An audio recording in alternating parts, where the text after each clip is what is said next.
Pratplatkof Accord has placed a sizable financial burden on the Demouscratic Republic of Crimsonia.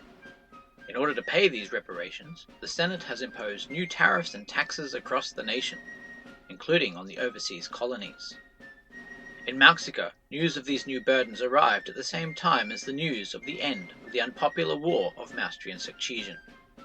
First Citizen Laurel's war was already unpopular in the colony, and increased taxes to pay for the war have tipped the citizenry over the edge. Riots and violence in the streets compelled the governor, Marshal Musculus, to remove the garrisons from the 5 cities and retreat to the coast. In this absence of power, the significant families of Mauxica have appointed a People's Assembly to govern the nation. Regiments of Militia were raised to provide order and stability. For a few seasons there was a phony peace, with the Assembly passing various motions and electing a succession of presidents. Then, Crimsonian reinforcements arrived. The Crimsonians claimed that these troops were here merely to relieve the existing garrisons, so they could return home. Instead, the new troops under Brigadier General H. Charbonnier and the existing garrison under Marshal Musculus marched on Asadero, capital of Mauxica, and home to the People's Assembly. The revolutionary militia threw up barricades and defences to protect the city, and the governor decided that an assault on these lines would be disastrous. Instead, a detachment marched away to occupy New Zealand and secure a harbour and base. Another set of Crimsonian reinforcements arrived, with a letter from the Senate, calling the rebellion illegal and ordering the Assembly to stand down and await justice. In response, the People's Assembly approved a Declaration of Independence, penned by former President Alexander Emmental, who died a few days before its publication.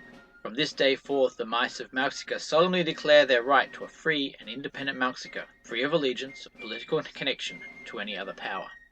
Outraged by this insolence, Marshal Musculus taunted the revolutionaries to march out and meet his force in open combat, to spare the bombardment of the city. Weighing the odds, Commanding General Mauskica decided to take up the challenge. Much of the Crimsonian army was in New Zealand. The Mauxicans had the advantage. Now was the moment to put the Declaration of Independence into action. Now was the time to attack.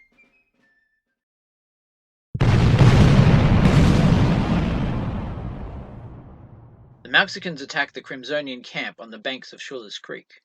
Mauskica decides to encircle the enemy with cavalry, while bombarding the centre with artillery and attacking the regular infantry. The battle is a bloody draw, with the Crimsonian cavalry on the right destroying the Mauxican riders but being stymied by repeated volleys from the militia. On the left, the Crimsonian regulars easily hold off the militia and cavalry. In the centre, the Mauxican regulars, supported by massed artillery and led by Mauskica and Luisa Cotija, are able to devastate the Crimsonian infantry and then launch attacks on the batteries. Governor Musculus is wounded, and then later killed, defending the guns. Brigadier General H. Charbonnier arrives on the field with 2 regiments in time to stem the disaster. His Republican Guards repeatedly charge Mauskica's regiment and eventually push the Mauxicans back. Charbonnier has recaptured the lost Crimsonian guns, but his troops are exhausted and refuse to advance across the field against the Mauxican artillery. Charbonnier gives the order to fall back from Schuller's Creek. The Crimsonians withdraw in good order, despite the Mauxican artillery fire. Commander Mauskica's Mauxican forces are in no position to attack further. The Mauxicans call the battle a victory. Charbonnier reports it to the Senate as a stalemate. It is not the decisive outcome that either side needed. There will be more battles before this rebellion is settled.